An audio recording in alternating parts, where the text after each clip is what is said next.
Cara, e se eu te provar com documentos oficiais que o titã mais letal de toda a Terra Oca nunca foi o Godzilla, cara, e sim um titã com o poder de resetar a vida no planeta, que foi tratada como um simples cachorro na coleira por um macaco sem poderes, mano. Ela mesma, cara, a Shimo. Fala, meu querido, eu sou o Gabriel, mano, você tá de boa? Quando você vê o Scar King montado na Shimo, parece apenas que ela domou um animal grande, só que não é bem assim, né? O que o filme escondeu é que essa relação de poder entre os dois é baseada em um segredo muito mais sombrio que o filme não te mostrou. Mas, mano, chega de suspense e vamos pro vídeo.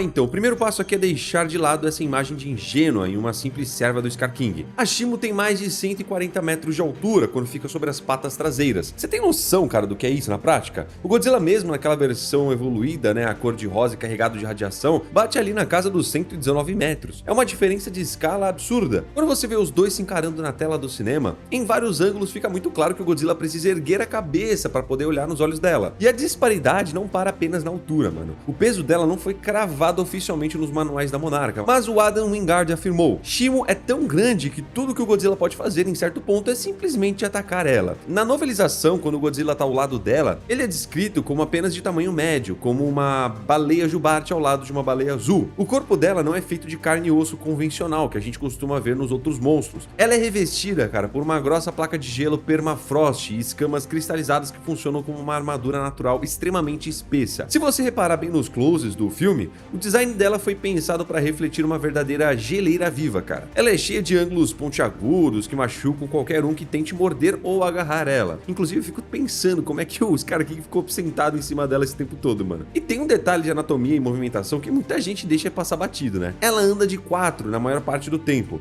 E não é porque ela não consegue ficar sobre duas patas, cara, mas porque o peso colossal e a estrutura física dela exigem essa postura de quadrúpede. Se ela andasse de forma bípede o tempo todo, o impacto de cada passo destruiria completamente o chão das cavernas da Terra Oca, criando tremores que poderiam até derrubar tetos inteiros. Ou seja, mano, ela caminha desse jeito para conseguir distribuir o peso igualmente pelas patas, cara. Outro ponto fundamental que a novelização aborda e que muda a nossa percepção é a idade da Shimo. Quando a gente fala dos titãs alfa, como o Godzilla ou até mesmo o Ghidorah, estamos falando de seres muito antigos, cara, que andam pelo planeta há milhões de anos. Só que a Shimo parece pertencer a uma categoria ainda mais velha. Ela é considerada um dos titãs mais antigos já registrados, com um DNA que carrega a história de eras geológicas inteiras. Ela não é uma mutação recente ou um titã que acordou ontem, cara. Ela estava lá quando o mundo ainda estava se moldando, sabe? As lendas da tribo Iwi que vivem na Terra Oca e acompanham a história dos monstros desde o início dos tempos, tratam a Shimo como um mito dentro do próprio mito. Até mesmo para os padrões dos titãs, ela era vista como uma lenda adormecida. Isso mostra que por muito tempo a Shimo viveu em um completo isolamento. Ela habitava as regiões mais frias e inexploradas das profundezas, vivendo de forma reclusa e pacífica. E é exatamente essa natureza reclusa que tornou a história dela tão trágica quando o Scar King entra na jogada. Ela estava apenas existindo, cara, até o momento em que o caminho dela cruzou com o pior ditador desse universo.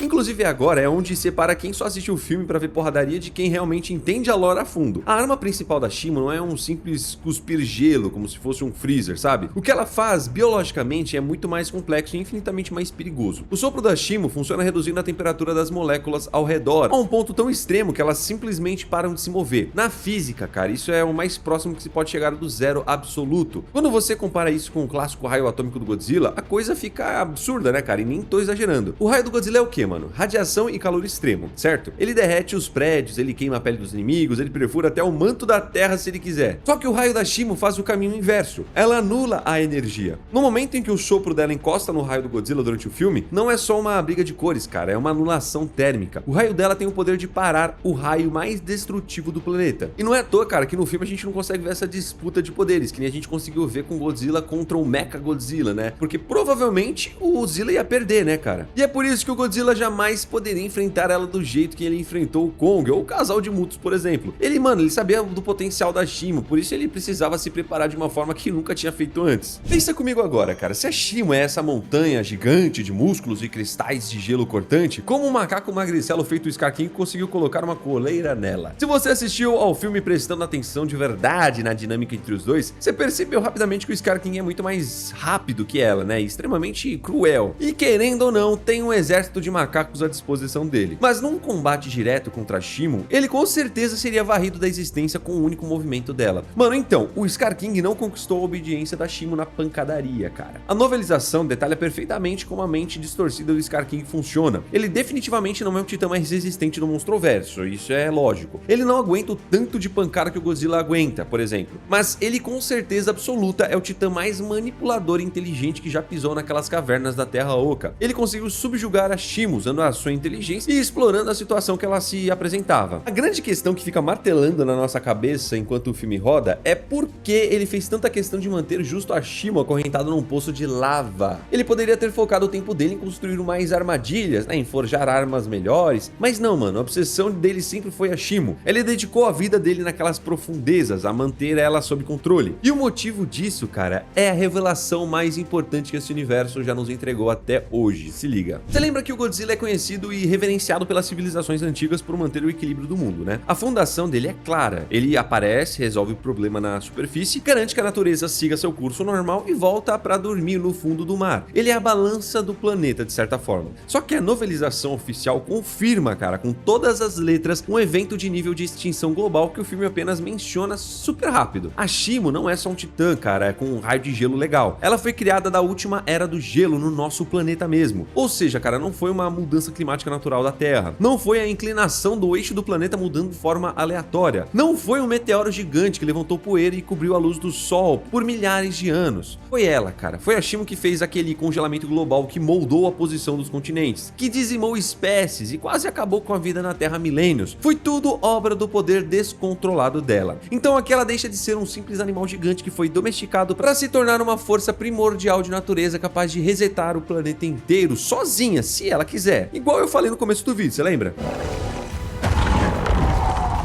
Então, sabendo que a Shimo causou a Era do Gelo, a gente precisa entender como o Scar King conseguiu descobrir isso. Muito tempo atrás, mano, houve uma guerra colossal entre a espécie do Godzilla e a espécie dos grandes macacos. O Scar King estava liderando esses macacos, mano, com o objetivo de tomar a superfície. Mas o Godzilla, no seu papel de protetor da Terra, derrotou ele e prendeu o Scar King e o exército dele nas áreas mais profundas, quentes e inóspitas da Terra Oca. Uma prisão subterrânea de onde eles não deveriam conseguir sair nunca mais. Preso nesse inferno de fogo e rocha por séculos, cara, o Scar King, sendo o estrategista calculista que ele é, não aceitou a derrota. Ele começou a explorar as profundezas e foi nessas explorações pelos cantos mais esquecidos do mundo que ele encontrou lendas, mano, ruínas antigas e registros do passado. Ele conseguiu descobrir que existia um monstro pacífico e recluso que carregava um inverno no próprio corpo. Ele juntou as peças, mano, ele percebeu que aquele monstro tinha sido responsável pelo resfriamento do planeta no passado. O Scar King sabia perfeitamente que nunca conseguiria derrotar o Godzilla usando apenas os macacos dele. O Godzilla já tinha provado ser superior nisso, mano. Só que ele percebeu que quem controlasse a criatura que causou a Era do Gelo teria em mãos o poder absoluto de congelar a superfície inteira. Ele não precisava lutar contra o Godzilla mano a mano, ele poderia simplesmente congelar a superfície e acabar com as fontes de energia do rival. Logo, ele tomaria o mundo sem precisar de uma batalha justa. E no caso, a Shimo era a chave mestra para a fuga e para a vingança dele.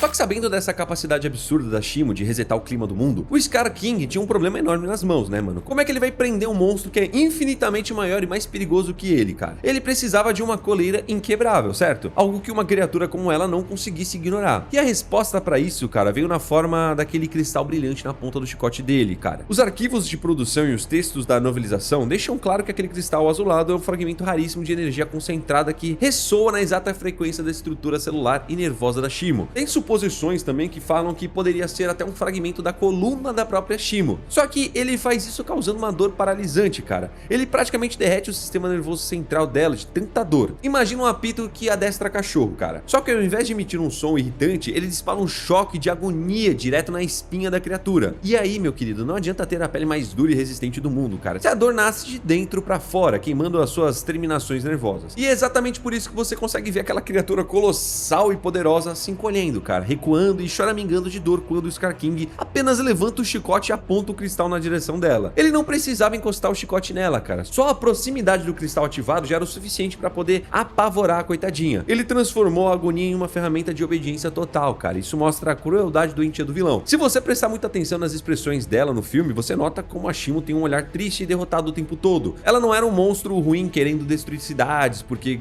gosta de causar caos. Ela é uma prisioneira ancestral que está sendo forçada através de muita dor Dora resetar o mundo. Quando a gente analisa a batalha final no Rio de Janeiro com toda essa bagagem de informação na cabeça, a cena ganha outro peso. A luta deixa de ser só monstros quebrando prédios e vira um confronto cheio de camadas, sabe? O Godzilla chega no campo de batalha carregado no máximo, exalando calor, e vai direto bater de frente com a Shimo, óbvio. E se você notar o comportamento da Shimo durante a luta, ela ataca de forma meio que automática. Ela não tem ódio do Kong, né? Ela não ruge de raiva pro Godzilla. Ela ataca e congela as coisas porque cada segundo de hesitação da parte dela significa mais dor sendo disparada pelo chicote do Scar King. A luta inteira, a Shimo tá contida, cara. Ela não usou todo o potencial dela pra poder matar o Godzilla, porque ela só quer que a dor acabe. O Scar King fica montado nela, como se fosse um cavalo de guerra, forçando ela a disparar o raio pra congelar os céus do Rio de Janeiro. E o plano dele tava funcionando, cara. As nuvens começaram a fechar, o ar começou a congelar, e você percebe que se a luta durasse mais algumas horas, o planeta inteiro ia entrar numa nova era do gelo irreversível. E aí a gente chega no momento em que o Zuko, usando a inteligência que ele tem, pega o machado do Kong carregado e estilhaça aquele cristal no meio da confusão. E é muito interessante porque você consegue ver a Shimo parando, cara, fechando os olhos e demorando alguns milissegundos pra processar que a dor crônica que ela sentia há milênios simplesmente sumiu. A mente dela meio que volta a ser dela mesmo, sabe? E cara, tem um fato muito interessante, mano, que eu como fã percebi assistindo o filme. A luta só acaba depois que o Scar King perde o controle da Shimo, mano. Mano, você tem noção disso, cara? A Shimo, como a gente vem falando desde o início do vídeo, ela foi o ponto-alvo, cara, da diferença entre vitória e derrota, mano. Sem a Shimo, o Scar King perdeu em alguns minutos de filme, cara. Uma curiosidade é que na novelização de Godzilla e Kong, a doutora Andrews, né, concluiu que tanto o Godzilla quanto a Shimo são protetores, mano. O Godzilla defende o equilíbrio existente, enquanto a Shimo intervém quando ajustes são necessários. Isso cria um ciclo mortal de mudanças climáticas que perturba e redefine o equilíbrio da vida na Terra. E ao mesmo tempo, a Shimo também é classificada junto com Ghidorah como um destruidor de mundos, devido aos seus respectivos potenciais extremamente destrutivos. E é aquilo, né, mano? Apesar de ter desencadeado a Era do Gelo anterior, a verdadeira natureza da Shimo é de uma titã pacífica e benevolente. Mas a existência, né, cara, o passado e a libertação da Shimo tiram o Godzilla daquele pedestal inabalável de que ele era o ser mais forte da Terra e que ele resolve tudo sozinho, sem suar.